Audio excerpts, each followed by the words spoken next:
Հարգարժան վարչապետ,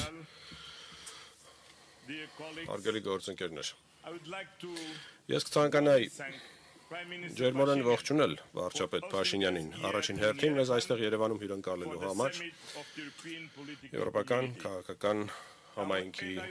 գագաթնաժողովին։ Ես կցանկանայի իհարկե շնորհակալություն հայտնել բոլորին այստեղ լինելու համար, շնորհակալ ենք ներկա լինելու համար եւ նախագահ Ալիևին առցանց մեզ միանալու համար։ Այսօր Եվրոպական քաղաքական համայնքի գագաթնաժողովն իսկապես պատմական է։ Պատմական է, որովհետև առաջին անգամ է, որ ԵՔՀ-ն հանդիպում է այստեղ, Հարավային Կովկասում, Հայաստանին դնելով Եվրոպայի սրտում, հենց այնտեղ, որտեղ Հայաստանը պատկանում է, հաշվի առնելով վերջինիս հինավուրց պատմությունը։ Սա պատմական է, քանզի այսօրվա գագաթնաժողովը հնարավոր է դարձել Հայաստանի եւ Ադրբեջանի միջև կնքված համաձայնության շնորհիվ, համաձայնության, որը խաղաղության պատմություն է Եվրոպայի համար, Եվրոպայում, որը պետք է տոնվի մի աշխարհում, որտեղ պատերազմները կարծես թե գերակայում են։ Այս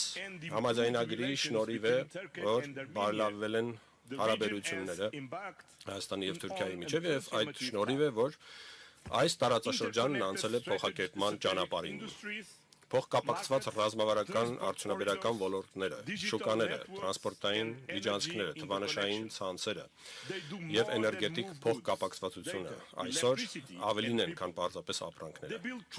Նրանք վստահություն են ձևավորում, ստեղծում աշխատատեղեր եւ հարևաններին հնարավորություն տալիս կապվել պրակտիկ գործընկերական հարաբերությունների եւ համատեղ աճի ներքո։ Եվրամիությունը պատրաստ է վստահելի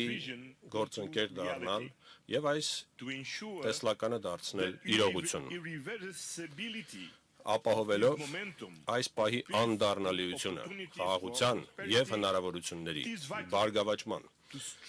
կենսական նշանակություն ունի ամրապնդել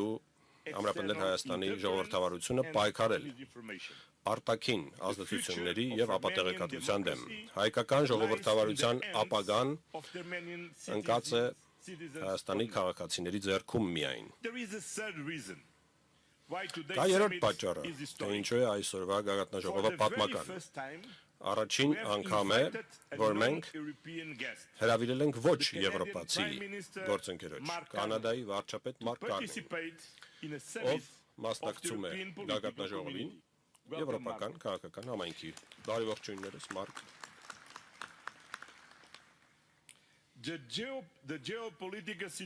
Աշխարհագրաքաղաքական իրավիճակը Եվրոպայում այս պահին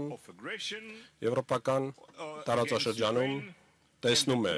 ռուսական ագրեսիա Ուկրաինայի դեմ եւ հակամարտություն միջին արևելքում, սա եւս մեկ անգամ փաստում է, որ մեր աշխարհամասերը այս պահին ձևավորում են 30-60 տեսլական իր անվտանգության համար։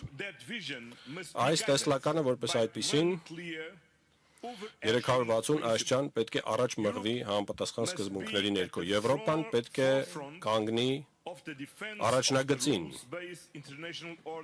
միջազգային իրավունքի եւ կարգի պահպանման եւ միաժամանակ հետևելով ՄԱԿ-ի խարտիային կամ կանոնագրքին ստեղծի բազմակողմանիության եւ համագործակցության հարթակ։ Սակայն աշխարհն այսօր միայն աճող անկայունության հանգույց չէ, կա երկրորդ կարևոր միտումը։ Աշխարհում բազմաբևեռականությունն է զարգանում։ Սա մի միտում է, որը պահանջում է բազմաբևեռ փոխգործակցություն, միտված խաղաղության եւ ընդհանուր բարգավաճման կարողությունների ձևավորման։ Բոլոր այս մակարդակներում Կանադան համախոհ կողմ չէ միայն, այլ գործընկեր։ Կանադան կիսում է Եվրոպայի գլոբալ 360 աստիճան տեսլականը անվտանգության։ Կանադան մեզ հետ միասին ցանկանում է ստեղծել միջազգային կարգ, որը հենված է միջազգային իրավունքի եւ միջազգային մարդասիրական իրավունքի վրա։ Կանադան առաջատարն է բազմակողմանիության, ՄԱԿ-ի համակարգի հետ միասին, որն իր սրտում է։ Եվ վարչապետ Կարնեն այս պահին այն ջատագովն է, որը պետք է այս փոխգործակցությունը առաջ մղի։ Հենց այդ պատճառով է, որ Կանադան առաջին անգամ, որպես ոչ եվրոպական հյուր, մասնակցում է եվրոպական քաղաքական համայնքի գագաթնաժողովին։ Մարկ, ողջունում եմ ձեզ, դուք մեր ընկերն եք։ Սակայն ԵՔՀ-ն միայն ընդհանուր եվրոպական սկզբունքների վրա հիմնված տեսլականի ձևավորման չէ միտված խաղաղության եւ բարգավաճման։ Եվրոպան նաեւ միտված է այդ տեսլականը բերելու իրականություն, էներգետիկայի, փոխկապակցվածության, ժողովրդավարական դիմակայունության ուղղություններում։ Սրանք են հիմնական թեմաները մեր այսօրվա գագաթնաժողովի եւ այդ թվում դրան հաջորդող կլոր սեղանների քննարկումների։ Վստահ եմ, որ այսօր եւ հաջորդող գագաթնաժողովներին ԵՔՀ-ն կդառնա գործողությունների հիմնական խթանը, գործողությունների, որ միտված կլինեն աջակցելու Ուկրաինային, Մոլդովային եւ Հայաստանին եւ միաժամանակ կապահովեն եվրոպական կոալիցիայի ստեղծում թմրանյութի ապօրինի վաճառքի դեմ։ Ես ցանկանայի շնորհակալություն հայտնել իհարկե Էմանուել Մակրոնին եւ Վրաստանի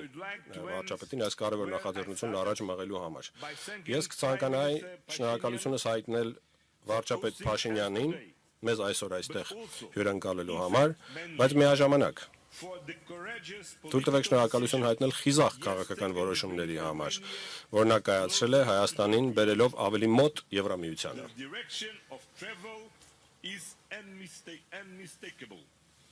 Այստեղ է, որ այս ճանապարհը վստահաբար մենք դիտարկում ենք